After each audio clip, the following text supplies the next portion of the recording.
I'm sorry, but this is ridiculous. What are we doing here? What are we doing? You know what this is the perfect example of? Being a full-time and a part-time champion doesn't matter. You could be a full-time active member of the roster and still have a bad championship reign. They had the same issue when they were tag team champions the first time around, not defending the championships, not really doing anything with the tag team titles. And if you're going to complain about Raw's tag team depth not really being that good, then switch it up, add people to the division. This is really just strictly based off booking, because booking does play a factor with presentation when you could be presented as a good champion. It comes with skill and it comes with booking, and the skill level is there with these two as a tag team. If they were presented as a good tag team, they would stand out to be one of the best tag teams in the division right now. They just don't have that presentation. This is really one of the main issues I have with WWE right now that drives me insane. If you don't have real plans to actually book people as good champions, why even give them the championship? You're just giving them the moment instead of actually having plans after that moment, because that moment ain't gonna last long. To give you a prime example, look at Sami Zayn. He's been US champion for about a month now, but he's actually one of the better champions right now that's standing out on the roster because he has a good presentation and they're actually doing stuff with him. With the US Open Challenge weekly on SmackDown, he's been having bangers. He feels like a champion that's important to the brand. Why can't Julia be doing the same thing? And since you got guys like Javon Evans coming down from NXT to enter the Open Challenge,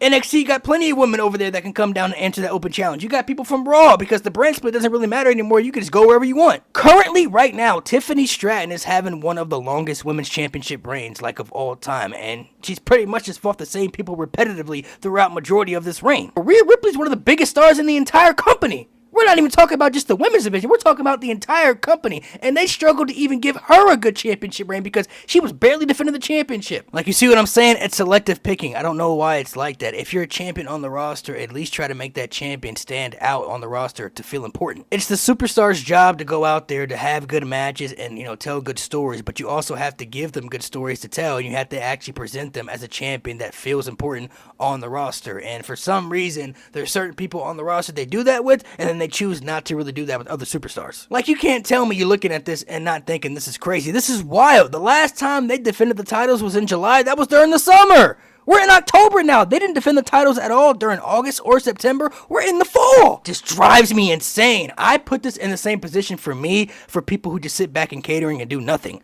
This kind of feels like the same thing to me. Like, you're actually a champion and you're still doing nothing. You're a champion and you don't feel like an important piece to the product? That should never happen for anybody who holds a title. Never.